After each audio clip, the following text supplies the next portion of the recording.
अस्सलाम वालेकुम। आज की वीडियो में हम बात करने जा रहे हैं क्लासरूम मैनेजमेंट एंड डिसिप्लिन, जो कि एजुकेशन के कंपोनेंट में भी हमारे लिए एक ज़रूरी वीडियो है और उसके साथ साथ एफपीएससी के जो लेक्चरशिप के जितने भी एग्जाम्स हैं उसमें ये एक नेसेसरी कंपोनेंट है। सो देखते हैं क्लासरूम मैनेजमेंट एंड डिसिप्लिन ये क्या होता है, किस तरह क्लासरूम को मैनेज किया जाता है, किस तरह डिसिप्लिन को मेंटेन रखा जाता है। इसमें बहुत सारे जो अनासिर हैं वो इन्वॉल्व हैं, तो उनको बारी बारी देखते हैं। कहा जाता है कि स्टूडेंट्स की सक्सेस डिपेंड करती है इफेक्टिव क्लासरूम मैनेजमेंट, जो कि एक इंडिकेटर है स्टूडेंट की सक्सेस का। और क्लासरूम मैनेजमेंट का प्राइमरी पर्पस ये है कि स्टूडेंट्स को कंट्रोल में रखा जाए, डिसिप्लिन में रखा जाए, चेक में रखा जाए। तो क्लासरूम मैनेजमेंट जो सब्जेक्ट है ये उन प्रैक्टिसेस और प्रोसेसेस की बात करता है जो कि एक टीचर अपने क्लासरूम एनवायरनमेंट में इस्तेमाल करता है, ताकि लर्निंग जो है, जो इंस्ट्रक्शन और लर्निंग उसे स्मूथली लेके चल सके और एक बड़े अच्छे माहौल में, बड़े अच्छे हेल्दी एनवायरनमेंट में टीचिंग लर्निंग का प्रोसेस चले। सो क्लासरूम मैनेजमेंट में वो मेथड्स और स्ट्रेटजीज हैं जो एजुकेटर्स ने बनाई, उन्हें एक्सपीरियंस किया और जिससे एक हेल्दी क्लासरूम में लर्निंग एनवायरनमेंट जो है वो प्रोवाइड किया गया। बेशुमार टेक्निक्स हैं जो कि इन्वॉल्व होती हैं क्लासरूम मैनेजमेंट में, लेकिन सबसे इंपॉर्टेंट स्ट्रेटजीज और टेक्निक्स वो हैं जिससे स्टूडेंट्स को ये रियलाइजेशन मिलती है कि वो ऐसे एनवायरनमेंट में जो कि उन्हें बहुत कुछ देने को तैयार है, जिसमें बहुत कुछ वो लर्न कर सकते हैं। यानी इतना एक स्मूथ और इतना पीसफुल किस्म का एनवायरनमेंट है जिसमें लर्निंग का मजा आता है। इंपॉर्टेंस क्या है क्लासरूम मैनेजमेंट की? जो अच्छे टीचर्स होते हैं वो अपने क्लास को मैनेज करते हैं और वो प्रॉपर रूटीन में इस मैनेजमेंट को लेके चलते हैं, लेकिन जो इनइफेक्टिव टीचर्स हैं वो क्लासरूम मैनेजमेंट या डिसिप्लिन को मेंटेन नहीं कर सकते। अब जब क्लास ऑर्गेनाइज होगी और डिसिप्लिन्ड होगी तो टीचर को बहुत थोड़ा टाइम लगता है उन्हें यानी ऑर्गेनाइज करने में, और वो पूरा टाइम दे पाता है पढ़ाने में। जबकि दूसरी तरफ देखा जाए तो अगर एक क्लास डिसऑर्गेनाइज्ड है, एक यानी लाइक इल डिसिप्लिन क्लास है, तो उसमें एक टीचर को बहुत टाइम लग जाता है स्टूडेंट्स को खामोश कराने में, उन्हें डिसिप्लिन सिखाने में और फिर अपने कंटेंट में आने में। इससे बहुत ज्यादा क्लास का टाइम वेस्ट होता है। कुछ इंपॉर्टेंट फीचर्स हैं क्लासरूम मैनेजमेंट के जो कि अब हम डिस्कस करने जा रहे हैं। एक तो है कंसिस्टेंट रूटीन। जो प्रोसीजर की टर्म है ये हम ऐसी चीज को कहते हैं जो कि टीचर अपने रूटीन के हिसाब से लेके चलता है, और जिसमें स्टूडेंट्स जो हैं वो प्रोन हैं, वो ऑटोमेटिकली उसको फॉलो करते हैं। यानी एक चीज सेट है, एक यानी उसका मैकेनिज्म सेट है क्लासरूम का, और टीचर उसी मैकेनिज्म से आता है, अटेंडेंस लेता है, बच्चों से हाल चाल पूछता है, उसके बाद पढ़ाना शुरू करता है। तो बेसिकली एक ऑटोमेटिकली एक सिलसिला चल पड़ता है। अगर टीचर जो है हर क्लास जो है वो एक राइटिंग की एक्टिविटी से स्टार्ट करे जो कि बोर्ड के ऊपर हो, और स्टूडेंट्स उसको फॉलो करें और टास्क को कंप्लीट करें, क्योंकि उन्हें पता है कि टीचर उनसे ये करवाता है रोज, या टीचर्स ड्रिल कराते हैं शुरू में, या आइस ब्रेकिंग एक्टिविटीज कराते हैं। इसमें क्या होता है कि वो जो क्लास का स्टार्ट है वो प्रॉपरली एक टास्क को फॉलो करते हुए होता है, एक प्रोसीजर से होता है, एक रूटीन से होता है। सो प्रोसीजर और रूटीन ये तरीके हैं जिससे हम क्लासरूम को चला सकते हैं। ये लॉज नहीं है जो कि यानी जिनको तोड़ दिए तो बड़ा एक हमें मुश्किल का सामना करना पड़ेगा। हाँ, लेकिन ये नॉर्म्स हैं जिनको अच्छा समझा जाता है, जिसको एक क्लास में मुरतब किया जाता है। फिर है सेकंड नंबर पे effective time management. Effective time management में मैक्सिमम लर्निंग आउटपुट मिल सकता है कि लेसन आपने प्लान किया हुआ है, आपने टाइम मैनेज किया हुआ है, आपके पास 40 मिनट्स, और 40 मिनट्स में आप क्लास को रूटीन के साथ पढ़ा रहे हैं और एक प्रॉपर प्रोसीजर के साथ लेके चल रहे हैं। वर्क जो है बड़ा एफिशिएंट होता है, उसमें एक्स्ट्रा इंस्ट्रक्शंस नहीं देनी पड़ती क्योंकि ऑटोमेटिकली क्लास को वो इंस्ट्रक्शंस का पता होता है। बजाय इसके कि वो पैसिवली बैठें और अपनी बारी का इंतजार करें कि टीचर उनका नाम अनाउंस करे, वो एक्टिविटीज में पार्टिसिपेट करते हैं और टीचर के टाइमर के हिसाब से, टीचर की रूटीन के हिसाब से वो उस एक्टिविटीज में हिस्सा लेते हैं। स्टूडेंट्स जब डेली एक्टिविटीज में हिस्सा लेते हैं तो टीचर जो है उसके पास काफी टाइम होता है बाकी रूटीन एक्टिविटीज को लेके चलने का, सच एज अटेंडेंस हो गई जो कि डेली की एक एक्टिविटी है जो कि थोड़ी सी टाइम कंज्यूमिंग हो जाती है, या रिसोर्सेज को अरेंज करना एक्टिविटीज के लिए क्लास में। इसमें ये कि क्लास का जो डेली का एजेंडा है वो डिस्टर्ब नहीं होता, क्योंकि टीचर रोज बरोज जो है उसने उन चीजों को करना है, स्टूडेंट्स उसको लेके तैयार बैठे होते हैं। फॉर एग्जांपल इसकी एक अच्छी एग्जांपल ये दे सकता हूँ कि मल्टीमीडिया जो सिस्टम्स हैं, नॉर्मली प्रोजेक्टर्स हर क्लास में नहीं होते, वो एडमिन के पास होते हैं, आपको उनसे कई दफा लेने पड़ते हैं, कहीं कहीं कहीं वो इंस्टॉल भी होते हैं। सो एक टीचर के आने से पहले स्टूडेंट्स इस हद तक एक्टिव होते हैं कि वो उस प्रोजेक्टर को प्रोक्योर कर सकते हैं, वो उसको लगा सकते हैं, ऑन कर सकते हैं कि टीचर आए, अपना लैपटॉप या अपनी मशीन डिवाइस कनेक्ट करे और पढ़ाना शुरू कर दे। बजाय इसके कि टीचर आए, पहले डिसिप्लिन को मेंटेन करे, फिर स्टूडेंट्स को बिठाए, फिर अटेंडेंस ले, फिर उसके बाद एक बच्चा जाए, वो जाके मल्टीमीडिया सिस्टम या प्रोजेक्टर लेके आए और उसके बाद क्लास चले। सो ये इफेक्टिव टाइम मैनेजमेंट नहीं है। सो इफेक्टिव टाइम मैनेजमेंट ये है कि जिसमें स्टूडेंट्स और टीचर दोनों इन्वॉल्व होते हैं। फिर पॉजिटिव एटमॉस्फेयर। पॉजिटिव एटमॉस्फेयर क्या है? कि एक वेल मैनेज जो क्लासरूम है उसका एक पॉजिटिव एटमॉस्फेयर होता है। स्टूडेंट्स को पता है कि जो टीचर है वो लीडर है, मेंटोर है, इंस्ट्रक्टर है। और एक जो प्रॉपरली मैनेज्ड क्लास है वो एक सिस्टमैटिक प्रोसीजर से चलती है जो कि टीचर चलाता है। स्टूडेंट्स उसमें कंफर्टेबल फील करते हैं, क्योंकि उन्हें पता है कि टीचर सिर्फ टीचर नहीं है बल्कि फैसिलिटेटर भी है। वो उन्हें उनकी लर्निंग में फैसिलिटेट कर रहा है, उनके लिए जो है रेडी और अवेलेबल जो अप्रोचेबल किस्म के आंसर्स हैं उनके क्वेश्चंस के लिए ला रहा है, यानी उनके लिए लर्निंग को आसान बना रहा है। तो ये जो फ्रेंडली एटमॉस्फेयर डेवलप होता है, इससे हम टीचर और पेयर ग्रुप्स इनकी इंटरेक्शन के अंदर इजाफा देखते हैं। और इसमें जो है कि अगर इसको ना किया जाए तो फिर हमारे पास एक स्ट्रेसफुल, नेगेटिव और फेयरफुल एटमॉस्फेयर होता है जिसमें पर्पसफुल लर्निंग नहीं हो सकती। सो पॉजिटिव एटमॉस्फेयर क्लासरूम की मैनेजमेंट में बहुत जरूरी है। Then high test scores. So जो इसका रैशनल है टेस्ट का, इसका मतलब ये नहीं है कि उन स्टूडेंट्स को सामने लाएं, लाइक जो स्टूडेंट्स मिस्टेक करें या उनकी गलतियों को सामने लाया जाए, या उनको उस पर डांटा जाए, शर्मिंदा किया जाए, बल्कि इसलिए कि उनकी अगर गलती है तो उनको गाइड किया जाए कि वो किस तरह गुड परफॉर्मेंस ले सकते हैं क्लास में, उनको बकअप किया जाए, उन्हें मोटिवेट किया जाए। सो वो टीचर्स जो इफेक्टिवली अपने क्लासरूम को मैनेज करते हैं, वो स्टूडेंट्स को पहले दिन ही इन्फॉर्म कर देते हैं कि वो क्या सीखने जा रहे हैं उस पर्टिकुलर यूनिट में, क्योंकि इसमें लाइक स्टूडेंट्स जो हैं वो मेंटली रेडी हो जाते हैं उस चीज़ के लिए। हमारे यहाँ टीचर्स का एक बहुत बुरा एक एटीट्यूड है कि हम क्लासरूम में जाते ही कहते हैं कि ये पेज, ये बुक निकालें, ये पेज खोलें, आज हम ये लेसन पढ़ने लगे, और हम वो लेसन स्टार्ट कर देते हैं। तो स्टूडेंट्स को नहीं बताया जाता कि हम जो पढ़ने जा रहे हैं वो क्यों पढ़ रहे हैं, इसकी क्या अफादियत हो सकती है। फॉर एग्जांपल एक प्रोज का एक कोर्स स्टार्ट हो रहा है तो उसमें, या पोइट्री स्टार्ट हो रही है, तो जो स्टूडेंट्स हैं उनको डायरेक्टली पोइट्री पढ़ानी शुरू कर देते हैं टीचर्स, या उस नज़म के हवाले से कुछ उसका बैकग्राउंड बता देते हैं। लेकिन ये नहीं बताते कि हम आपको पोइट्री पढ़ा रहे हैं तो पोइट्री क्यों पढ़ा रहे हैं। एक लिटरेचर के स्टूडेंट के लिए या एक आम स्टूडेंट के लिए पोइट्री की क्या अहमियत है। हम नज़म पढ़े हैं तो हम उन्हें नज़म पढ़ना क्यों सिखा रहे हैं। हम नसर पढ़े तो नसर पढ़ना, प्रोज पढ़ना क्यों सिखा रहे हैं। ये चीज है जो कि अगर आप स्टूडेंट्स को सिखाएंगे तो वो बहुत ज्यादा मोटिवेटेड होंगे कि ठीक है, इससे हमें जो चीजें मिलेंगी, उन्हें ऑब्जेक्टिव्स को पता होगा कि हम इन्हें कहाँ कहाँ यूज कर सकते हैं। सो एक expert teacher Julie Johnson, so उसका कहना है कि यानी she demonstrates what she wants them to do, कि वो पहले चीजों को करके दिखाती है, जो भी एक्टिविटीज उसने क्लास में करानी है।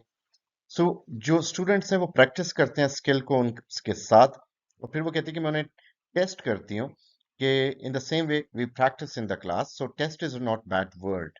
सो इस सूरत में टेस्ट जो है वो कोई एक बुरा, डर या एक खौफनाक चीज नहीं रह जाती। सो स्टूडेंट्स को अपना कॉन्फिडेंस जो है वो, स्टूडेंट्स अपना कॉन्फिडेंस डेवलप करते हैं, और ये उनके टेस्ट स्कोर से नजर आता है एक अच्छे क्लासरूम के एनवायरनमेंट में। तो इस तरह एक लर्निंग अच्छी होती है, टेस्ट स्कोर्स अच्छे होते हैं जब आप स्टूडेंट्स को मोटिवेट कर देते हैं। Then student impact. So effective classroom management जो है बहुत इंपॉर्टेंट है, क्योंकि बहुत ज्यादा इसका जो इम्पैक्ट है इसका, वो स्टूडेंट्स की परफॉर्मेंस, उसके अंदर उनका बिहेवियर भी शामिल है, ऑर्गेनाइजेशन स्किल्स भी शामिल हैं, एटीट्यूड भी है, डिसिप्लिन भी है, और अचीवमेंट भी शामिल। सो अगर टीचर के पास अच्छे स्किल्स हैं कि वो क्लास को किस तरह मैनेज करता है और जो स्टूडेंट्स के साथ इफेक्टिवली कम्युनिकेट कर सकता है, तो जो स्टूडेंट्स की एक इंटेलेक्चुअल ग्रोथ है वो हायर होगी, वो बहुत ज़्यादा इम्प्रूव होगी।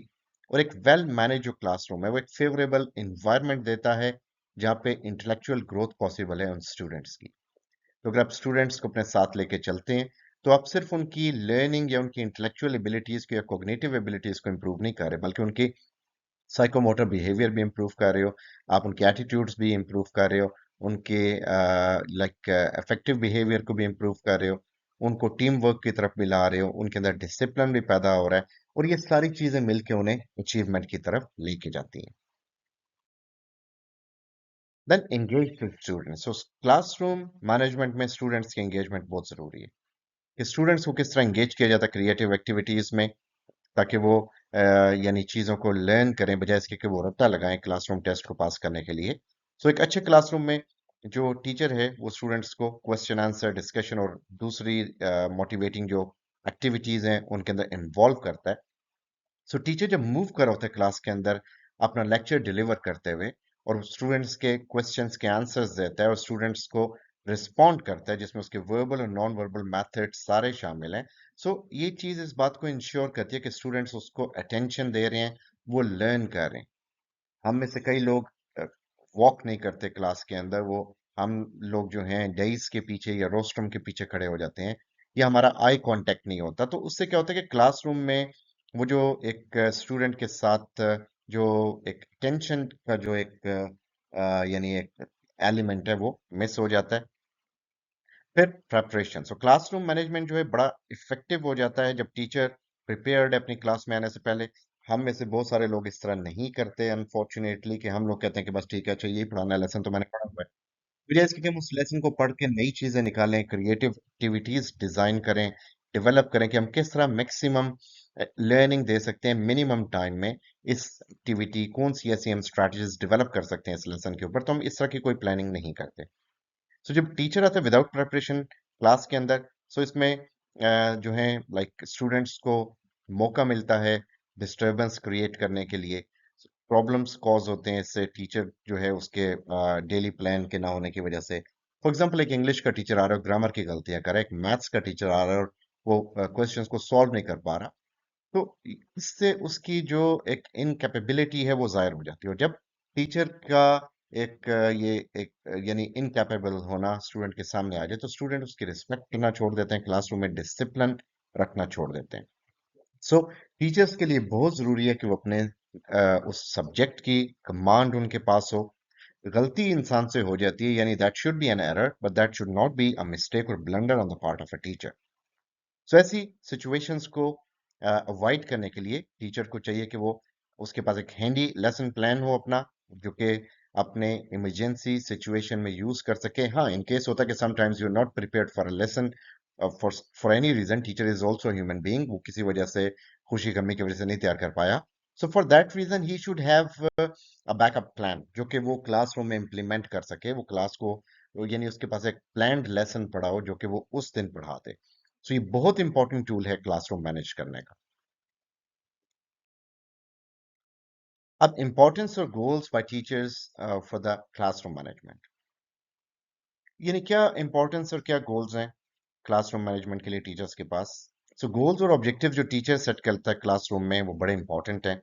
टीचर अपने गोल्स को सेट करता है, ऑब्जेक्टिव्स को सेट करता है, क्योंकि मेंटल और फिजिकल डेवलपमेंट चाहता है वो स्टूडेंट्स की, और वो उन एजुकेशनल गोल्स को भी उनसे अचीव करवाना चाहता है, यानी स्टूडेंट्स अल्टीमेटली उन गोल्स को अचीव कर सकें। स्टूडेंट्स को ऑब्जेक्टिव्स दिए जाते हैं और वो उन ऑब्जेक्टिव्स को अचीव करने के लिए मेहनत करते हैं। इससे उनके अंदर एक रियलाइजेशन पैदा होती है कि हमें ज़्यादा ऑर्गेनाइज्ड और रिस्पॉन्सिबल मैनर में अपने एजुकेशनल करियर को परस्यू करना है। सो गोल्स और ऑब्जेक्टिव बड़े इंपॉर्टेंट होते हैं क्लासरूम मैनेजमेंट में, इन रीजंस के साथ जो कि अब हम स्टडी करने जा रहे हैं। सो first of all is better teaching.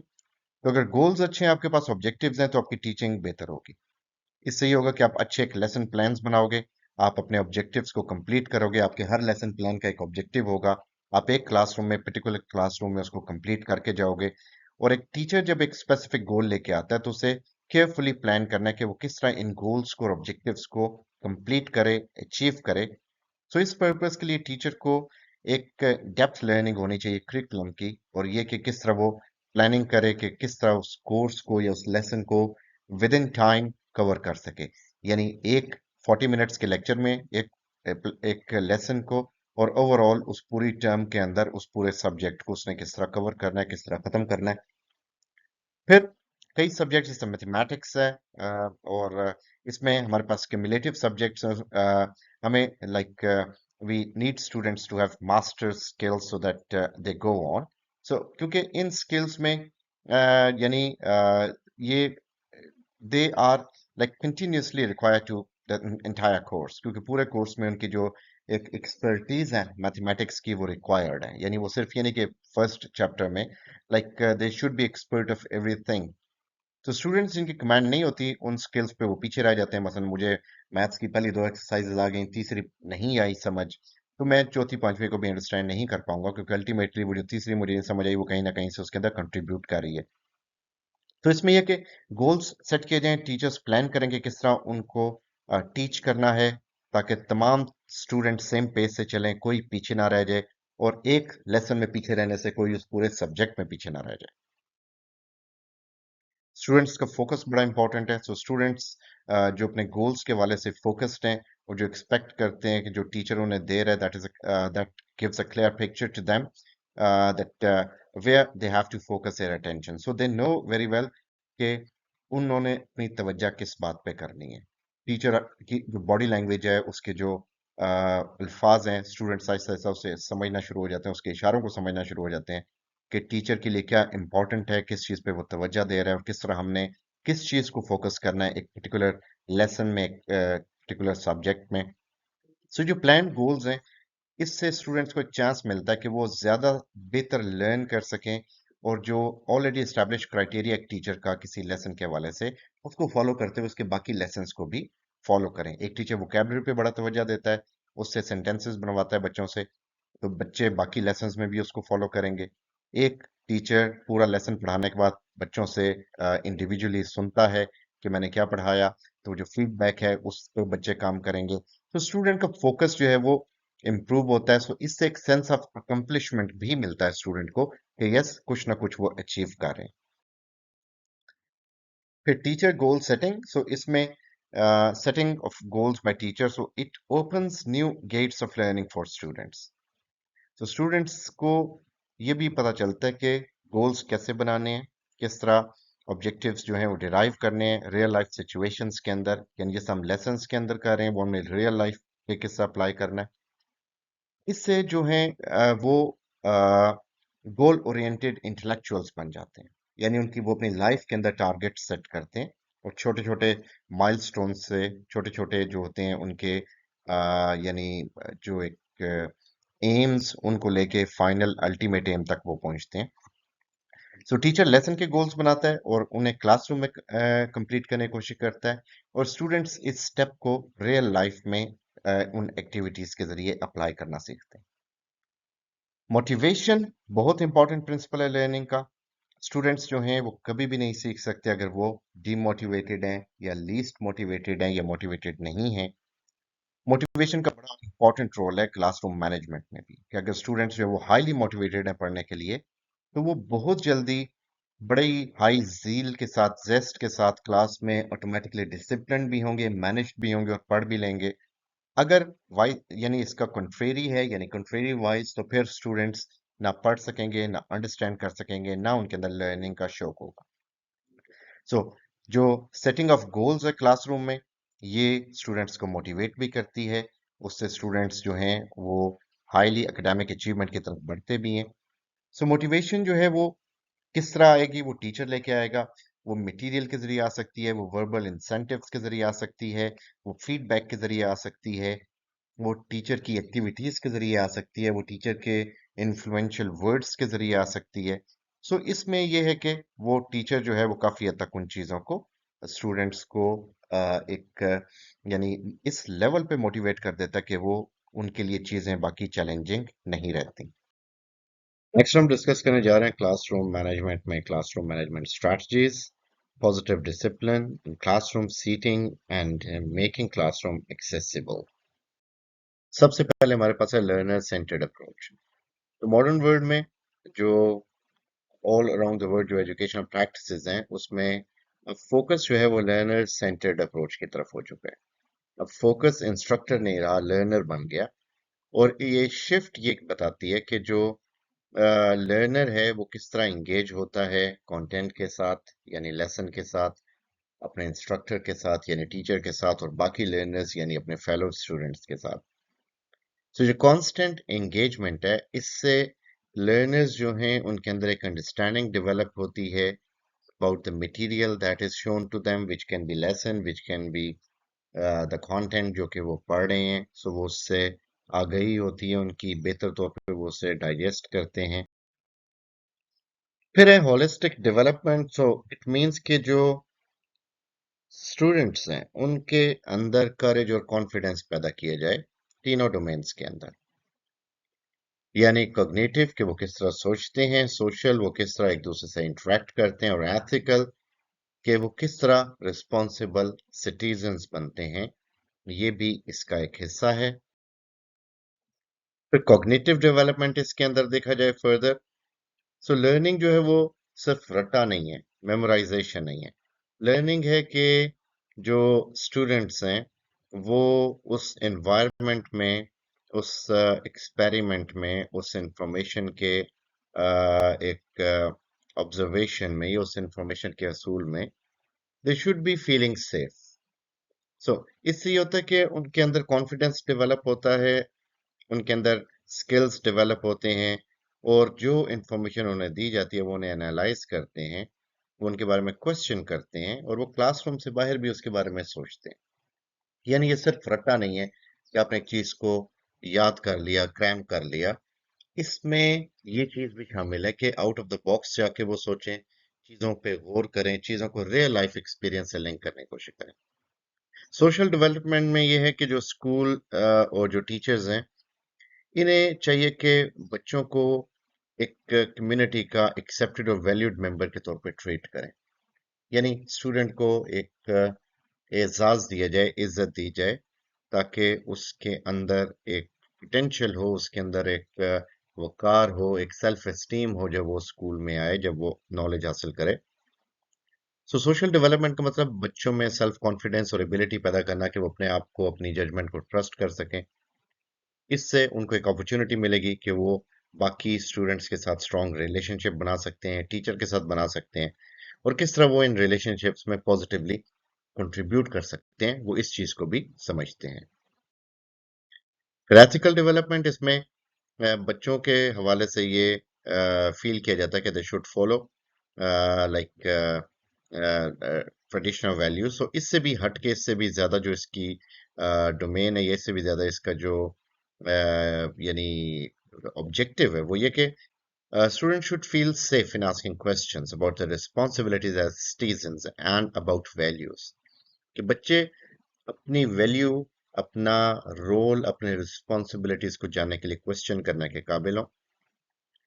इसमें यह है कि बच्चे एक डेमोक्रेटिक स्कूल प्रोसेस से गुजरते हैं, और इसमें बच्चों की जो पार्टिसिपेशन है वो बहुत ज़्यादा मैटर करती है। टीचर भी एक पावरफुल रोल मॉडल होता है कि वो जो एथिकल स्टैंडर्ड्स हैं उन्हें क्लियर करे और बच्चों को गाइड करे कि किस तरह वो लाइफ लॉन्ग वैल्यू सिस्टम के अंदर चल सकते हैं, किस तरह वो चीज़ों को लेके आगे बढ़ सकते हैं। फिर जो क्वालिटी टीचिंग के एविडेंस हमें मिलते हैं, सो क्वालिटी टीचिंग में करिकुलम तो बेसिकली वो चीज़ है जिसको हम फॉलो कर रहे हैं, जो हम स्टडी कर रहे हैं। अब करिकुलम को फॉलो करने के लिए हमारे पास एक दूसरे के हवाले से wellbeing, collaboration, high expectations, explicit teaching, effective feedback, use of data to inform practice, assessment, classroom management, ये सारी चीजें इसका हिस्सा है। यानी ये करिकुलम के आसपास हैं। यानी इसका मतलब है कि आपका जो करिकुलम है वो इन चीजों के साथ इंटेंगल्ड है, इन टच है, इन चीजों के हवाले से इंडिस्पेंसिबल है, कि हमें सिर्फ करिकुलम नहीं पढ़ाना, बल्कि हमें ये चीजें भी साथ साथ सिखानी है, ये चीजें बच्चों में डेवलप करनी। लर्नर सेंटर्ड अप्रोच के बेनिफिट्स क्या हैं? सो इसमें सबसे पहले तो ये कि स्मॉल ग्रुप्स में काम होता है, क्लास को छोटे छोटे ग्रुप्स में डिवाइड कर दिया जाता है। रोल प्लेस होते हैं जिससे बच्चे लाइफ लॉन्ग चीज़ों को सीखते हैं, सिमुलेशंस होती हैं जो रियल टाइप एक्टिविटीज़ होती हैं, डिस्कशंस होती हैं क्लासरूम में जिससे कॉन्फिडेंस बिल्डअप होता है, कोलैबोरेशन होती है, प्रोजेक्ट्स हैं जिससे टीम वर्क का एहसास होता है, गेम्स और डिबेट्स हैं जिससे कॉन्फिडेंस और मोटिवेशन डेवलप होती है। सो इस लिहाज से जो लर्नर सेंटर्ड अप्रोच है उसमें पूरे का पूरा फोकस लर्नर पे है, स्टूडेंट पे है।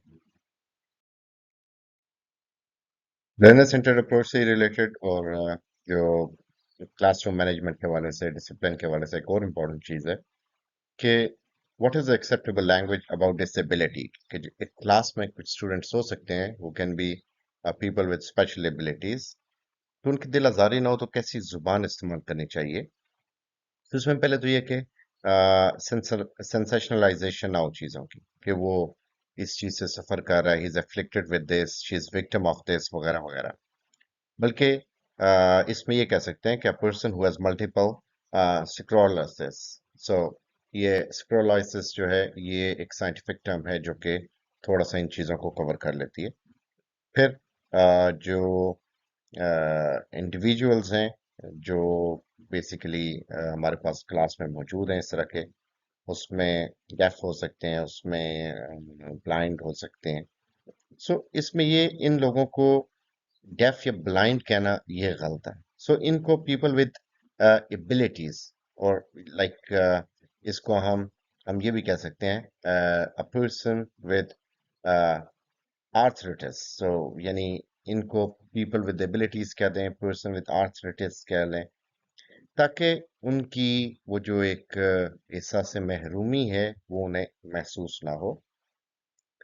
फिर जो इंडिविजुअल्स लाइक उसमें यह कि हमें एम्फसिस इंडिविजुअल पे देना है, उनकी इम्पेयरमेंट पे नहीं देना। लाइक जिससे हम कह सकते हैं कि पैराप्लेजिक पर्सन, सो इसमें यूं कह सकते हैं कि पर्सन विद पैराफ्लाइजा।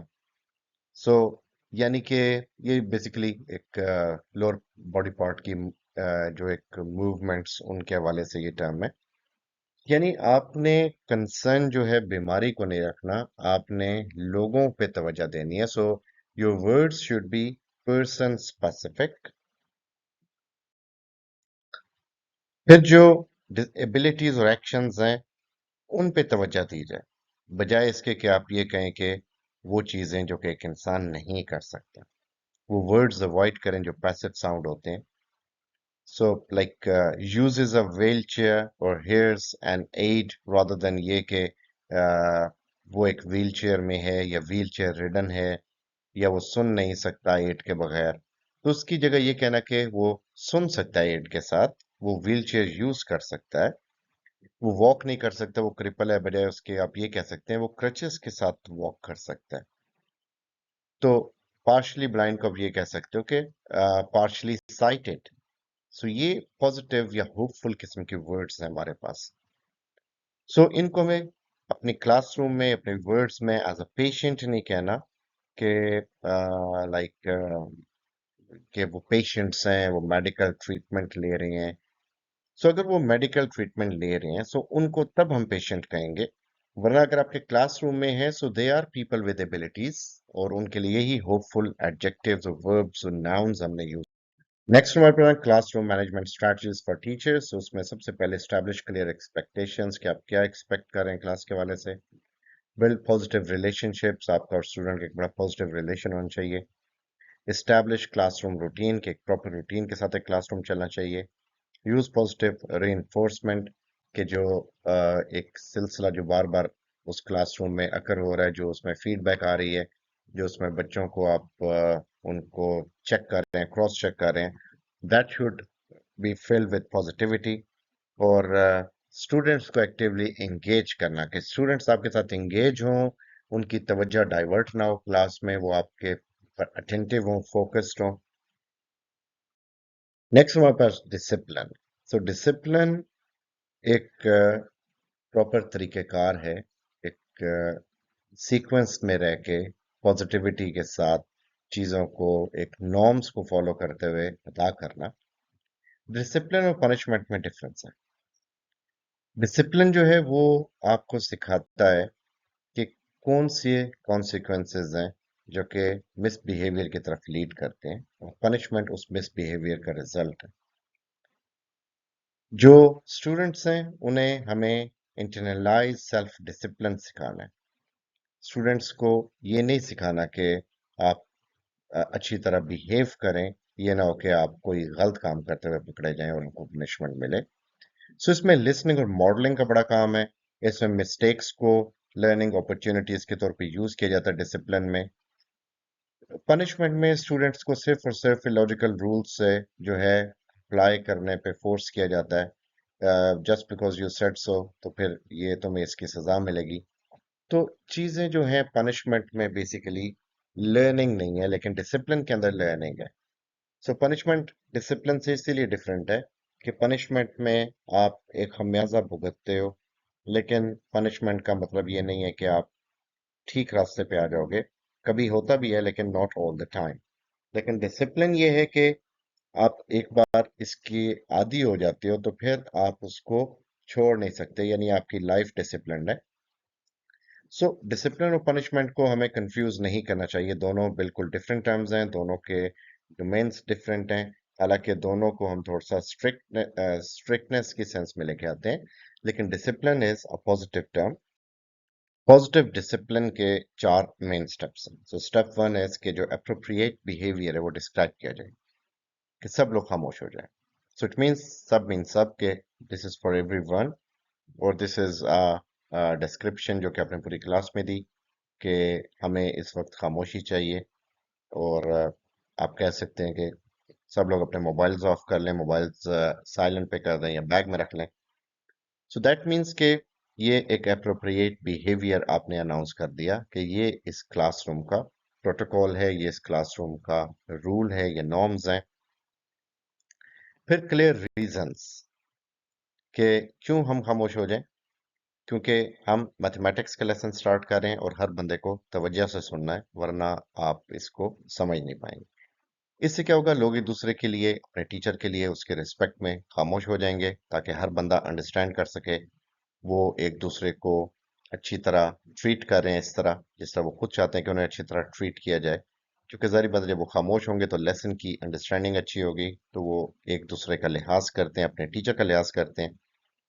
फिर एक्नॉलेजमेंट इज रिक्वेस्टेड के do you see why quieting down is so important, के बच्चों से उल्टा ये क्वेश्चन किया जाए कि आपको अगर खामोश कराया जा रहा है तो इसके क्या रीजन है, क्यों ये चीज इम्पोर्टेंट है।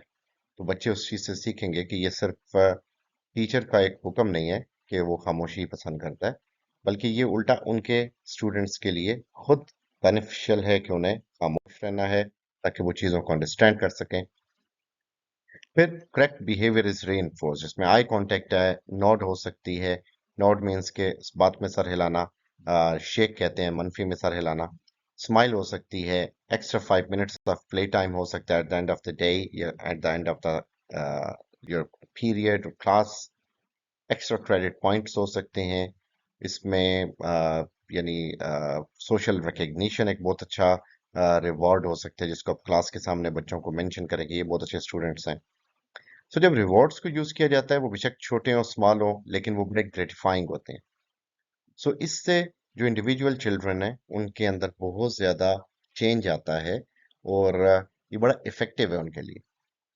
तो इसमें जो लोग लार्जर क्लासेस को लेके चल रहे हैं उनके लिए भी ये बड़ा एक इफेक्टिव ट्रिक है, जो कि ग्रुप्स ऑफ चिल्ड्रन पे यूज किया जा सकता है। कि उसमें विनिंग टीम क्या होता है कि कौन सा ग्रुप ज्यादा देर तक डिसिप्लिन रहता है, खामोश रहता है। इससे ये होता है कि आप जो बच्चे हैं वो उस कंपटीशन में उस डिसिप्लिन को बरकरार रखते हैं। सो इसमें एक चाइल्ड की जो एफर्ट है गुड टीम मेंबर बनने की, वो उसे सोसाइटी का अच्छा मेंबर बनने के ऊपर भी लेके आता है। और इसमें यह कि बच्चों को हमें फौरन उस चीज पे अप्रिशिएट करना चाहिए, ये बड़ा इंपॉर्टेंट रूल है। कि ये नहीं कि आप देखो कि कौन बोल रहा है और उसे स्नब करो, बल्कि ये भी देखो कि कौन खामोश बैठा है, या डिसिप्लिन बैठा है, उससे उसके डिसिप्लिन होने पे उससे बहुत ज्यादा यानी क्लेम्ड होना चाहिए, उसको लोगों की तवज्जो उस पर ले जानी चाहिए कि ये बच्चा सबसे अच्छा है, ये ग्रुप सबसे बेहतर है। और इस स्टूडेंट ने कभी तंग नहीं किया। इससे क्या होता है, उस बच्चे के अंदर मजीद मोटिवेशन डेवलप होती है कि डिसिप्लिन रह के मैंने नाम कमाया अपनी क्लास में, तो मैं आगे भी ये कंटिन्यू करूं तो टीचर की नज़र में एक अच्छा स्टूडेंट साबित हो सकता हूँ। सो पॉजिटिव डिसिप्लिन के रिस्पॉन्सेस क्या हैं? उसमें हमारे पास रिफ्लेक्शन है, पेनल्टी है, कैटेगरी 3 में रेपरेशन है, और 4 में last resort. So first of all reflection. So minor day to day problem में हमें स्टूडेंट से पूछना चाहिए कि वो अपने मिस बिहेवियर के ऊपर रिफ्लेक्ट करें, सोचें कि उन्होंने जो किया गलत वो क्यों किया, कैसे किया। चिल्ड्रन और एडल्ट जो हैं they learn from their mistakes, और वो फिर अंडरस्टैंड करते हैं कि उन्होंने जो किया वो गलत था, किन तासुरात में, किन प्रेशर्स में आके उन्होंने वो काम किया। और जब उन्हें अपॉर्चुनिटी दी जाती है कि वो अपने बिहेवियर के कॉन्सिक्वेंसेस सीखें, तो अपनी गलतियों को वो मानते हैं, एक्सेप्ट करते हैं। सो जो डिसिप्लिन मेजर्स इस कैटेगरी में इंक्लूड किए जाते हैं वो है verbal warning, imposing a time out, letter writing और ओरल अपॉलजी। यानी आप उन्हें जब वो रिफ्लेक्शन करते हैं तो उसके बाद आप उनको एक वर्बल वार्निंग दे सकते हैं कि बेटा आइंदा ऐसा ना हो।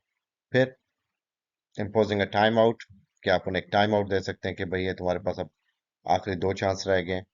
लेटर राइटिंग, कि आप कुछ उनसे लिखवा सकते हैं कि हमने ये जो, यानी इन ब्लैक एंड वाइट के गलती हुई है हमसे और हम इस गलती पे शर्मिंदा हैं। ओरल अपॉलजी, कि आप उनसे सॉरी करवाएं, आप टीचर को उन्होंने किया, यानी एक इल डिसिप्लिनरी बिहेवियर टीचर को दिखाया या स्टूडेंट्स को दिखाया या मैनेजमेंट को दिखाया, तो वो उस चीज के लिए शर्मिंदा हो और अपोलोजाइज करें। Reflection two is penalty. So offences जो कि परसिस्टेंट है, और वो जो स्टूडेंट्स जो बाज नहीं आ रहे, सो इसमें यह है कि उन्हें पेनल्टी से गुजारा जाए ताकि उन्हें पता लगे कि ये उनके एक्शंस के कॉन्सिक्वेंसेस हैं। सो इसमें हमारे पास light work that improves the school environment, उनसे काम लिया जाए। लाइट वर्क में स्मॉल पनिशमेंट्स हो सकती हैं, फॉर एग्जांपल मैं आइंदा ऐसा नहीं करूंगा, राइट दिस सेंटेंस 50 टाइम्स, ठीक है। विड्रॉल ऑफ प्रिविलेजेस हो सकता है कि आज आपकी ब्रेक बंद हो गई, आज आप फ्री या स्पोर्ट्स सेशन में बाहर नहीं जाओगे। डिटेंशन, आप उन्हें बंद कर सकते हो, बंद इन्हें आप जेल में तो नहीं डालोगे उन्हें, लेकिन ये कि आप उनकी ब्रेक्स को बंद कर दोगे, आप उनकी जो एक्स्ट्रा एक्टिविटीज हैं, करिकुलर एक्टिविटीज, वो बैन कर दोगे। Disciplinary talk with the learner, जो स्टूडेंट है उसके साथ डिसिप्लिन के ऊपर बहस होगी, गुफ्तगू होगी, उससे उसकी इम्पोर्टेंस बताई जाएगी।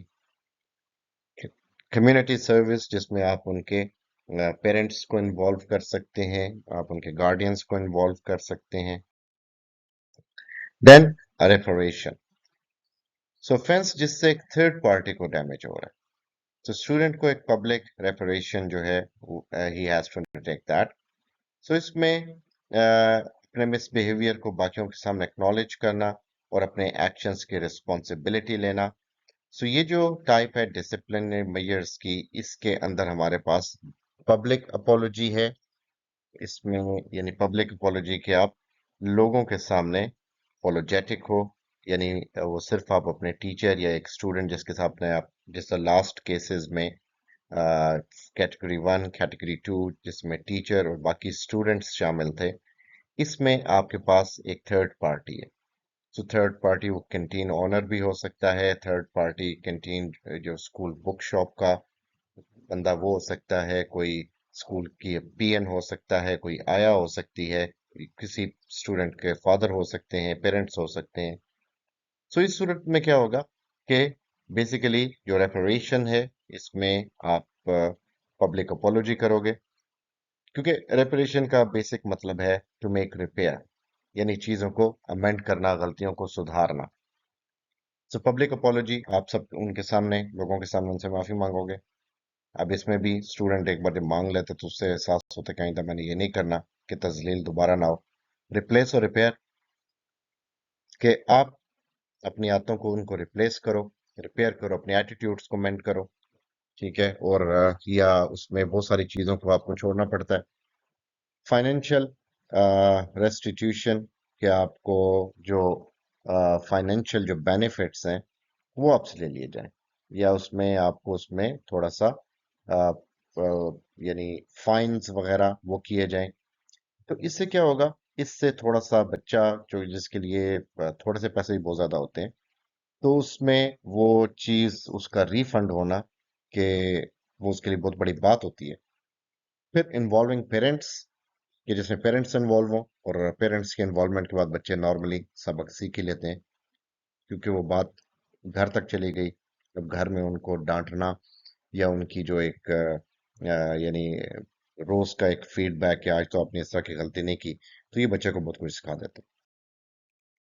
लास्ट रिजॉर्ट, कि जब फिर भी बच्चा बाज नहीं आ रहा, जिसमें अफेंसेस सीरियस हो चुके हैं, परसिस्टेंट हो चुके हैं, तो फिर कुछ सिवियर एक्शंस लेने होते हैं। उसमें पेरेंट्स मीटिंग होती है, पेरेंट टीचर पेरेंट्स मीटिंग, उसमें पेरेंट्स को बुलाया जाता है, उनको प्रॉपरली आगाह किया जाता है कि बहुत कहने के बावजूद भी आपका बच्चा बाज नहीं आ रहा। फिर उसमें रेफरल है कि आप उससे रिफर कर देते हो किसी और टीचर के पास, किसी डिसिप्लिन हेड के पास, किसी और बॉडी के पास जो आपको थोड़ा सा इसमें एक्स्ट्रा क्लासेस दे, कोचिंग दे, ट्रेन करे। सस्पेंशन हो सकती है आपके स्कूल से कि आप इतने अरसे के लिए स्कूल नहीं आओगे, और एक्सपल्शन भी पॉसिबल है कि ऐसी सूरत में उस बच्चे को एक्सपेल कर दिया जाए, ताकि उसका जो असर है वो बाकी बच्चों पे ना पड़े। मिसबिहेवियर को प्रिवेंट करने के लिए हमारे पास 6 strategies: ripple effect, awareness, overlapping, transitions, group focus, altering और सेसिएशन। सो रिपल इफेक्ट तब होता है जब टीचर एक स्टूडेंट के अंदर मिसबिहेवियर को करेक्ट करता है, और जो उसके पॉजिटिव जो इन्फ्लुएंसेस हैं उस बिहेवियर के, वो बाकी स्टूडेंट्स को बिल्कुल लाइक ऑटोमेटिकली उन्हें इन्फ्लुएंस कर देते हैं। यानी एक स्टूडेंट को अगर मार पड़ी है तो बाकी सीधे हो जाएंगे। घर में भी ऐसे होता है कि दो बच्चे हैं, अगर एक को फेंटी लगी किसी बात पे, दूसरा ऑटोमेटिकली शरीफ बच्चा बन के बैठ जाता है, जैसे उसने कभी कोई शरारत नहीं की। So ripple effect is influenced by clarity and firmness of the correction. तो जिस जिस तरह का एक्शन होगा, जिसका जो कि आपने उस बच्चे को जिस तरह डील किया, उसकी क्लैरिटी और फर्मनेस जरूरी है। और effect is greater when teacher clearly names the unacceptable behavior and gives the reasons for the desist. जब टीचर अनाउंस करता है कि ये बिहेवियर जो इस बच्चे ने किया ये ऑल टुगेदर इंटॉलरेबल है क्लास में, सो उससे बाकी बच्चे लेसन लेते हैं। और being firm and conveying that I mean it attitude enhances the ripple effect, कि आइंदा भी कोई ऐसा करेगा तो मैं उसको पनिश जरूर करूंगा, आई मीन इट। सो इससे क्या होता है, बाकी स्टूडेंट्स के अंदर ये चीज इंक्रीज हो जाती है, यानी ये चीज री हो जाती है कि ये टीचर इस बात पे कॉम्प्रोमाइज नहीं करेगा। शोर किया तो कॉम्प्रोमाइज नहीं करेगा, चीटिंग की तो कॉम्प्रोमाइज नहीं करे। सो ये सारी चीजें। अवेयरनेस क्या है इसमें, कि अवेयरनेस टीचर किस तरह कर सकता है, कि he should be aware of के क्लासरूम में क्या हो रहा है, जिसमें ये है कि उसकी कई दफा कहा जाता है कि मेरी दो आंखें मेरे सर के पीछे भी हैं। सो ये प्रोवर्बियल जो एक सेंटेंस है, ये वाकई होना चाहिए। कई दफा टीचर्स ये करते हैं कि वो व्हाइट बोर्ड या ब्लैक बोर्ड की तरफ देख के लिख रहे होते हैं, और पीछे क्लास मजाक बना रही होती है या आपस में हंस रही होती है। हमेशा आपकी जो पोजीशन व्हाइट बोर्ड या ब्लैक बोर्ड को यूज करते हुए वो टिल्ट होनी चाहिए, कि आपका कुछ रुख व्हाइट बोर्ड की तरफ हो और कुछ क्लास की तरफ हो, ताकि क्लास जो है, जैसे ही आपका कांटेक्ट लूज होगा, आपकी बैक ऑडियंस की तरफ होगी, तो आपका आई कांटेक्ट ना होने की वजह से वो जो एक क्यूरोसिटी या एक जो अटेंशन है, फोकस है, वो लूज हो जाता है, और स्टूडेंट्स फिर वो उस चीज की तरफ तवज्जो नहीं देते। सो टीचर शुड बी अवेयर कि क्या हो रहा है क्लास में। सो इससे मिसबिहेवियर को रोका जा सकता है। ओवरलैपिंग, कि जब टीचर जो है he can attend to more events within a classroom at the same time, कि टीचर स्टूडेंट्स को फीडबैक दे रहा है एक एरिया में क्लासरूम में, और साइमल्टेनियसली वो इनकरेज भी कर रहा है स्टूडेंट्स को जो कि एक और लर्निंग सेंटर के अंदर काम कर रहे हैं। सो एक टीचर जो है वो इफेक्टिवली एक लाइक एक इंटरप्शन के साथ वो तमाम तर चीज़ों पे अपनी आंख रख सकता है, वो देख सकता है कि क्लास में क्या हो रहा है। फॉर एग्जांपल एक टीचर कॉपीज चेक कर रहा है क्लास के अंदर बैठ के, साथ साथ वो बच्चों को गाइडलाइंस दे रहा है, साथ साथ बच्चों को वो किसी बात पे उनको बकअप कर रहा है, मोटिवेट कर रहा है, या वो टीचर जो है वो स्टूडेंट्स को उनके एग्जाम पेपर्स वापस कर रहा है और उनके साथ साथ उन्हें यानी इसमें आप यूँ कह सकते हैं कि एक ही टाइम के अंदर मल्टीटास्किंग करना। सो स्टूडेंट्स जो हैं वो उस मल्टीटास्किंग से उनको ये होता है कि टीचर अगर कॉपीज चेक कर रहा है तो वो सिर्फ कॉपीज नहीं चेक कर रहा, he is also talking to us, that means के हमारा जो मिस बिहेवियर है वो उसके सामने आ जाएगा। So this is a good activity कि आप कभी भी ऐसा चांस ना होने दें जिससे आपकी तवज्जो क्लास में एक चीज पे मरकूज हो जाए और बच्चों को मौका मिल जाए। ट्रांजिशन, कि जब टीचर स्मूथनेस और मोमेंटम मेंटेन करता है एक लेसन के बीच में, बस एक लेसन पढ़ाया, उसके बाद उसने उसके क्वेश्चन आंसर्स पूछे, उसके बाद फीडबैक ली, फिर रीइंफोर्स किया उसको, फिर उसमें उसके हवाले से वोकेबलरी आइटम्स पूछे और उसकी समरी पूछने के बाद फिर अगले लेसन पे गया। कई दफा टीचर्स क्या करते हैं, बहुत ज्यादा डिटेल में चले जाते हैं किसी एक चीज की एक्सप्लेनेशन में। कई दफा टीचर्स बिल्कुल उसकी डिटेल्स को इग्नोर कर देते हैं, इवन की पॉइंट्स को मिस कर देते हैं।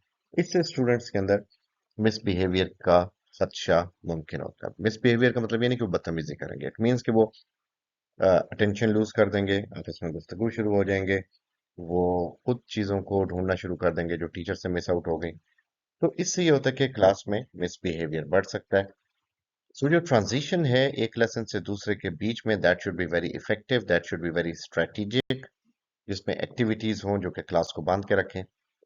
फिर ग्रुप फोकस और अलर्टिंग। सो ग्रुप फोकस में है कि जब टीचर पूरी क्लास को एंगेज किए हुए है, उसने पूरी क्लास को एक माहौल में रखा हुआ है, उन्हें एंगेज किया हुआ है, एक्टिविटीज में अलर्ट किया हुआ है, तो इससे क्या होगा, न्यू लर्निंग और यानी अपकमिंग चेंज जो है वो उसको लेके चल सकता है। यानी वो members of the class when they are paying attention to the essential task. So इससे ये होगा कि जो एफिशिएंट क्लासरूम में स्टूडेंट का मिसबिहेवियर वो रिड्यूस हो जाएगा। जब स्टूडेंट्स टीचर के साथ चल रहे हैं, इंगेज्ड हैं, टीचर उनके साथ डिस्कशन कर रहा है, क्वेश्चन आंसर कर रहा है, उनकी फीडबैक ले रहा है कि आप बताएं, आप इस लेसन के बारे में क्या कहते हैं, इस कैरेक्टर के बारे में आपके क्या व्यूज हैं, आप इसकी जगह होते तो क्या करते। So, इस सूरत में जो स्टूडेंट है वो अलर्ट रहता है, टीचर भी किसी का नाम लेके पूछता है कि अच्छा मुझे ये बताओ कि आप यानी क्या कह रहे हो इस बारे में, या हर स्टूडेंट को ये है आइडिया के टीचर लाजमी तौर पे मेरा नाम भी ले सकते हैं, यानी टीचर कभी किसी को मिस आउट ना करे, रैंडमली किसी भी स्टूडेंट को पूछ ले। सो इससे क्या होगा, हर स्टूडेंट पे फोकस होगा, ग्रुप पे फोकस होगा, स्टूडेंट्स अलर्ट होंगे और इसमें एक तरह से पार्टिसिपेशन जो है वो मैक्सिमाइज होती है और स्टूडेंट्स की एंगेजमेंट लर्निंग में होती है और उनका फोकस भी लर्निंग में आता है। सो सेसिएशन, सो ये जब टीचर को पता है कि स्टूडेंट्स ने कितना पढ़ लिया और अब उनके चेहरे पे बोर्डम आ गई, यानी they can not satiate it further, कि अब उनका दिल भर गया है, वो मजीद अब इस चीज को बर्दाश्त नहीं कर सकते, मजीद डाइजेस्ट नहीं कर सकते, ये तवज्जो टीचर ने रखनी है। सो इसमें यह कि किस कितने नॉलेज से वो सेटिस्फाइड है। सो कॉनिन ने इस चीज को डिस्क्राइब किया कि स्टूडेंट की प्रोग्रेस लॉस है टास्क में इंटरेस्ट लेवल उनका वो इसी तरह है कि जब जितना वो बर्दाश्त कर सकते हैं वो करेंगे, उसके बाद उनके चेहरे पे बोर्डम आ जाएगी। स्टूडेंट्स का जो एक्सपीरियंस है सेसिएशन का या बोर्डम का, वो उससे बाकी बिहेवियर्स इमर्ज करते हैं। सो स्टूडेंट्स जो हैं उसमें वेरिएशंस लेके आ सकते हैं, मैकेनिकली टास्क के ऊपर काम शुरू हो जाते हैं क्योंकि आप उन्हें मजबूर कर रहे हैं, वो सोचे बगैर काम करते हैं और वो कुछ एक्साइटमेंट की तलाश में रहते हैं, किसी क्लासमेट को फूल करेंगे, मिसबिहेवियर करेंगे, डिसिप्लिन को वायलेट करेंगे, जहाज बना के उड़ाएंगे, पेपर चैटिंग करेंगे। ये क्यों है, क्योंकि आपने उनको इतना मौका दे दिया कि अब वो बोर हो जाए। तो क्लासरूम में एक टीचर की तवज्जो होनी चाहिए कि वो स्टूडेंट्स पे नजर रखे कहाँ पे वो बोर हो रहे हैं। तो इस मौके पे वो कोई जोक कर दे, कोई मजाक की बात कर दे, कोई बच्चों से लतीफा सुन दे, कोई नज़म सुना दे, कोई शेर सुना दे, जो पढ़ा है उस पे कोई एक्टिविटी कर ले और वो एक्टिविटी स्टूडेंट से करवा ले या स्टूडेंट से उस चीज के बारे में डिस्कशन करा ले, ताकि उनका थोड़ा सा वो जो एक इंटरेस्ट का लेवल जो टूट रहा है वो दोबारा से वाबस्तगी कायम हो जाए उसमें। क्लासरूम की सेटिंग और क्लासरूम को एक्सेसिबल बनाना। तो इसमें कुछ कॉमन चेंजेस है जो क्लासरूम और लर्निंग स्पेसेस के हवाले से ज़रूरी हैं। लाइटनिंग बोर्ड ज़रूरी है कि प्रॉपर लाइट्स हों जिससे बच्चों की आंखों पर असर न पड़े। लाइट बाईं तरफ से आनी चाहिए, ये भी ज़रूरी होता है ड्यूरिंग स्टडी। डेस्क और चेयर्स कंफर्टेबल हों क्योंकि बच्चों ने एक पूरा दिन वहां पे बैठना होता है। रोज एंड ग्रुप्स, ये बड़ा इंपॉर्टेंट है कि बच्चों को आप रोज या ग्रुप्स जिसमें बिठा रहे हो उसमें वो खुश हों, उनकी हम आहंगी हो। कोई बच्चा ये फील ना करे कि वो हमेशा बिल्कुल बैक बेंचर बन जाता है। तो उसमें कॉन्टिन्यूस शिफ्ट होनी चाहिए बच्चों की कि फ्रंट डेस्क पे एक पर्टिकुलर ग्रुप या एक स्टूडेंट का कब्जा ना हो। Decorating the teaching space, so teaching space should be decorated. एक अच्छी खासी स्पेस होनी चाहिए टीचर के पास जहाँ पे वो फ्रीली मूव कर सके, डेमोन्स्ट्रेट कर सके। और जहाँ पे वो डेकोरेशन का मतलब है उसमें चार्ट्स, उसमें वाइट बोर्ड, उसमें फ्लिप चार्ट्स, उसमें जो डिस्प्ले करना चाह रहा है मटेरियल, मल्टीमीडिया प्रोजेक्टर्स, वो सारी चीज़ों की स्पेस वहाँ पे अवेलेबल होनी चाहिए। तो क्लासरूम में सीटिंग अरेंजमेंट ये बड़ा ज़रूरी है कि जो सीटिंग अरेंजमेंट है उसको हम अक्सर मिस आउट कर देते हैं। क्लास में एक ट्रेडिशनल स्ट्रक्चर होता है सीटिंग का। टीचर खड़ा है, कुछ रोज बनी हुई है, कुछ कॉलम्स बने हुए हैं, स्टूडेंट्स उसमें रोज के हिसाब से बैठते हैं। सो ये एक ट्रेडिशनल टाइप का क्लासरूम होता है। फिर हमारे पास राउंड टेबल होता है जो कि छोटी क्लास की सूरत में, थोड़े स्टूडेंट्स की सूरत में इफेक्टिव होता है। हॉर्स शू और सेमी सर्कल, ये भी अगर आपके पास स्टूडेंट्स कम हैं तो आप इसे यूज कर सकते हो। स्टूडेंट्स ज्यादा हैं तो डबल हॉर्स शू आप यूज कर सकते हो। और ग्रुप पॉड्स जब थोड़े स्टूडेंट्स हों, या पेयर पॉड्स जब आपके पास स्टूडेंट्स की तादाद थोड़ी हो। नॉर्मली हम ट्रेडिशनल मेथड्स को ही देखते हैं सीटिंग प्लान के हवाले से। सीटिंग अरेंजमेंट बहुत मैटर। इससे जब आप सीटिंग प्लान को बदलते रहते हो उससे बड़ा क्लास जो है एक्साइटेड फील करती है, मोनोटोनस नहीं होती, बोर्डम नहीं होती। सो एक बोर्ड रूम हो सकता है जिसका राउंड टेबल है। थिएटर स्टाइल हो सकता है कि दोनों साइड्स पे सीट्स और बीच में टीचर की जगह। यू शेप या सेमी सर्कल। फिर इसमें हमारे पास हैरिंग बोन हो सकता है जिसमें टिल्टेड क्लास जो है उनकी सीटिंग्स हैं। फिर क्लासरूम हो सकता है जो कि एक ट्रेडिशनल क्लासरूम हमारे पास जिससे हम यूज करते हैं। फिर हमारे पास कैबिनेट हो सकता है कि जिस तरह होटल्स के अंदर राउंड टेबल्स पे खाना खाया जाता है, इनफॉर्मल के the way you sit. Banquet हो सकता है, ये भी again just like the banquet halls. इनसे भी लर्निंग डिफरेंट हो सकती है। आप एक्टिविटी, ये डिपेंड करता है कि आप उनसे करवाना क्या चाह रहे हैं।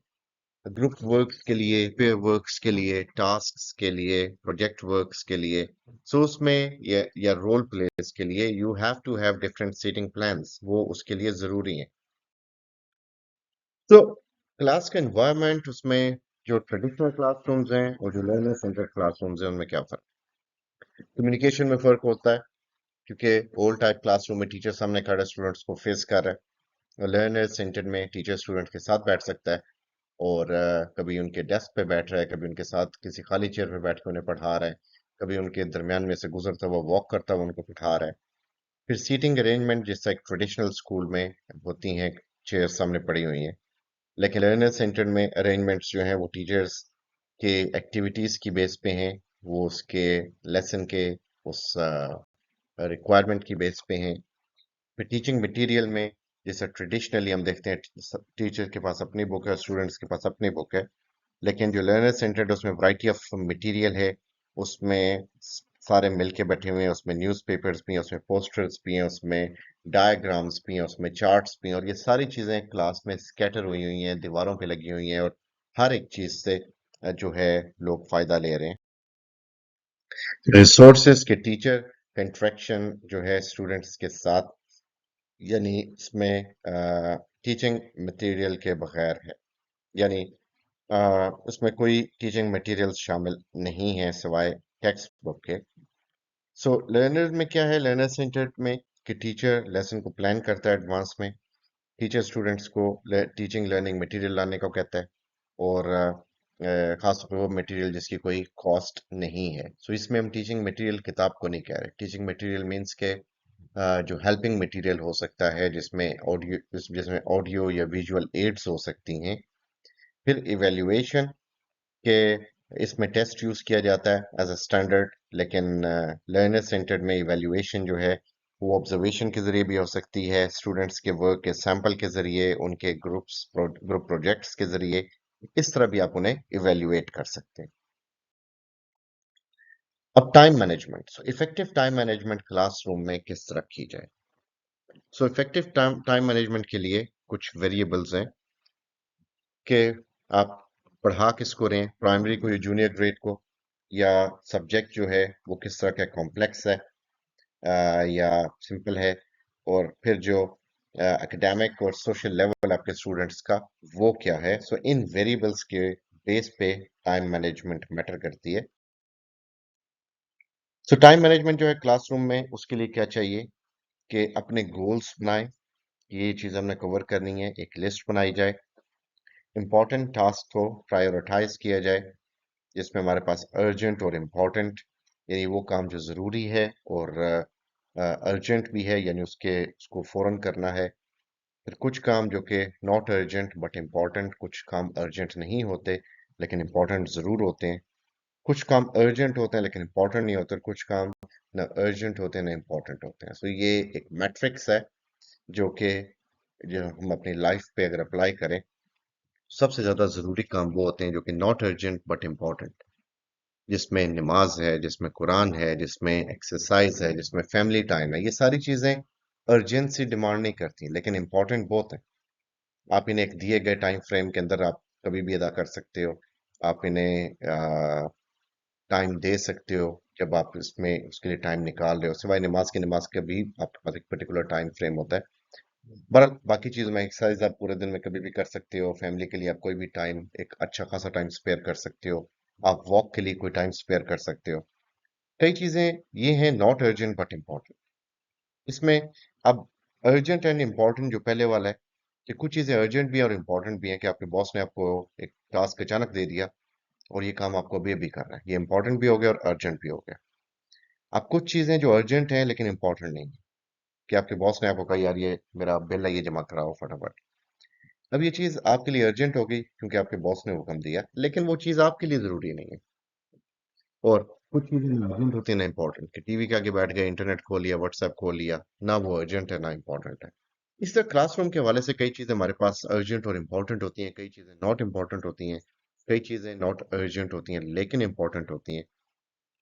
फिर इसमें यह कि break task down into manageable steps, कि जो अपना एम है उसके लिए थोड़े से माइलस्टोन्स बनाए जाएं, कि इस तरीके से हमने चलना है।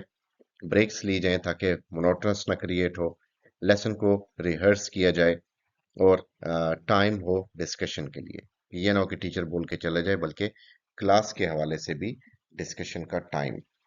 सो हमें इम्पोर्टेंट चीज़ों को पहले रखना है जो कि सबसे ज़्यादा ज़रूरी हैं स्टूडेंट्स को बताने के लिए, और स्टूडेंट्स को पहले वो चीज़ें बताई जाएं। फाइनली जो चीज़ें ना अर्जेंट है ना इम्पोर्टेंट, वो बताई जाएं, जिसमें आप कोई एक एग्जांपल कोट कर सकते हैं जिसके बगैर भी गुजारा चल सकता है।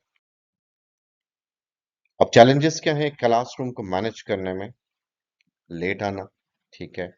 कम्युनिकेशन, क्या आपका बॉडी लैंग्वेज या आपकी वर्बल या नॉन वर्बल कम्युनिकेशन या आपका आई कांटेक्ट सबके साथ नहीं है, या आप सबके साथ कम्युनिकेट कर नहीं पा रहे। स्टूडेंट्स की responsibility as a good student, कि वो डिसिप्लिन को मेंटेन रखें, ये भी क्लासरूम मैनेजमेंट में बड़ा ज़रूरी है। और वो वर्क का चैलेंज है कि थोड़ा टाइम है आपके पास, टास्क बहुत ज़्यादा हैं, सब्जेक्ट बहुत ज़्यादा है, आपके पास मटेरियल ज़्यादा है, आपने कोर्स कवर करना है, तो आपके पास चाह के भी डिस्कशंस या एक्टिविटीज़ के लिए टाइम नहीं निकल पाता। लैक ऑफ एंगेजमेंट, के स्टूडेंट्स एंगेज नहीं हो रहे क्योंकि आप अपने लेसन को कंप्लीट करने के चक्कर में ज़्यादा से ज़्यादा पढ़ा रहे हो। नॉइज़ पोल्यूशन, नॉर्मली स्कूल्स के अंदर नॉइज़ पोल्यूशन होती है कि साथ वाली क्लास का शोर भी आपकी क्लास में आ रहा होता है। क्लास स्ट्रेंथ बड़ा मैटर करती है, कि जब क्लास स्ट्रेंथ बहुत ज़्यादा होगी तो टीचर फोकस नहीं कर पाएगा। तो ये चीज़ें बड़ी इंपॉर्टेंट हैं जिनको हमें मलूज़ खातिर लाना पड़ता है जब हम डिस्कस करते हैं उन चैलेंजेस को। जो कि क्लासरूम मैनेजमेंट में हमारे सामने आते हैं. So this was a detailed lecture, almost 1 hour lecture on classroom management. I hope कि अब ये सब्जेक्ट आपको क्लियर हो गया होगा. सो इस चैनल को सब्सक्राइब करें और सबसे शेयर करें.